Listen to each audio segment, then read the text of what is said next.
The collective had ruled the galaxy for 10,000 years. Their influence stretched across 400 systems, and their authority was absolute. They were the architects of order, the designers of peace, and the masters of biological control. Every species that joined their ranks surrendered their genetic autonomy, allowing the collective to optimize them for their designated roles in the grand cosmic hierarchy. And then, they met humanity. Ada Chen stood in the sterile white chamber of the collective's judgment hall, her hands bound by energy restraints that hummed with barely contained power. Beside her, Finn O'Reilly leaned against the wall with an expression that could only be described as bored defiance. The two humans had been captured 3 days ago after their ship, the Defiant Dream, had breached collective space without the proper biological signatures. The prefect, a towering creature of bioluminescent flesh and countless tendrils, regarded them with what might have been curiosity. Its voice emerged from a translator implant, cold and clinical. "You are unoptimized," it declared. "Your species refuses the gift of perfection." "This is unprecedented." Ada met its gaze without flinching. "We don't need your gift. We're doing just fine on our own." The prefect's tendrils writhed in what the translation matrix identified as confusion. "Impossible. Your biological structure is chaotic. You suffer from over 3,000 genetic disorders. Your immune systems attack your own bodies. You age and deteriorate. You are incomplete." Finn pushed off from the wall, his restraints crackling. "Yeah. And we still kicked the Krill Empire's ass, outlasted the Void Plague, and figured out faster-than-light travel on our own. All while being incomplete. Your achievements are irrelevant," the prefect continued. "All species require optimization. The Vorkan were warriors, we made them perfect soldiers. The Chelith were traitors, we made them perfect negotiators. The humans will be—" It paused, its tendrils extending toward Ada's face. "Optimized for service." Ada jerked her head back. "Like hell we will."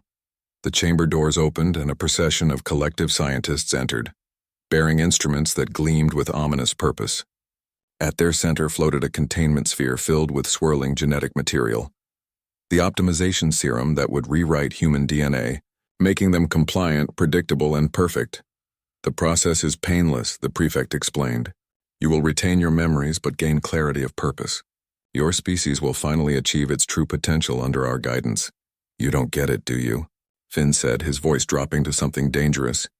"Humanity's strength isn't in spite of our flaws, it's because of them." The prefect's translation matrix registered dismissal. "Explain." Ada took over, her eyes blazing.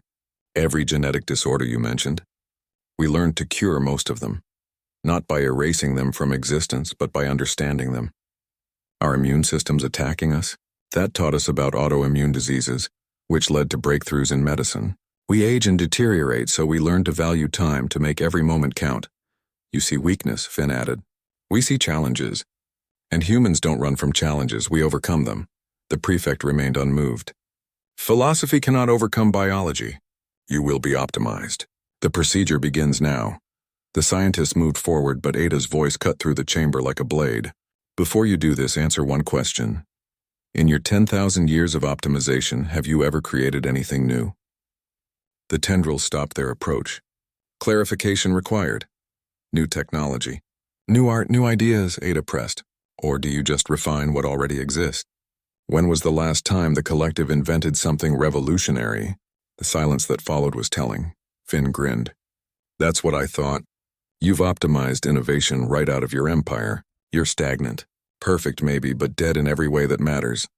"Humanity is chaos," Ada continued. "We argue, we fight, we make mistakes. We have artists who paint masterpieces and scientists who blow up laboratories. We have people who climb mountains for no reason except to say they did it. Our flaws are what make us creative, adaptable, and alive." The prefect's bioluminescence flickered. Uncertainty, the matrix translated. "The collective has maintained peace and order across the galaxy." "Order isn't living," Finn shot back. "It's just existing. And we didn't come out here to exist, we came to thrive." Something shifted in the chamber. The other collective members, previously silent, began to emanate conflicting signals. The matrix couldn't translate the complexity of what was happening, but Ada could sense it. Doubt. "You claim your chaos is strength," the prefect said finally. "Prove it." Ada's mind raced. "Give us one of your optimized problems, something your perfect species couldn't solve." The prefect considered this. The mycelial blight. It consumes organic matter on 17 colony worlds. We have attempted 843 solutions. All have failed. The optimized response is planetary quarantine and evacuation. Give us 3 days and access to your data, Finn said immediately. Impossible. You are unoptimized. That's exactly why we might succeed, Ada interrupted. Your people think in perfect, predictable patterns. The blight evolved to counter that. But we think in chaos. We'll try things you'd never consider because they're wrong or inefficient. We'll fail 99 times. But on the 100th try, we might just stumble onto something brilliant. The chamber fell silent again. Then the prefect's tendrils retracted. You will be given access to Research Station Tau 3 days. If you fail, the optimization proceeds, not just for you, but for any human we encounter. Ada and Finn exchanged glances. And if we succeed? Then perhaps, the prefect said slowly, the collective has something to learn about the value of imperfection.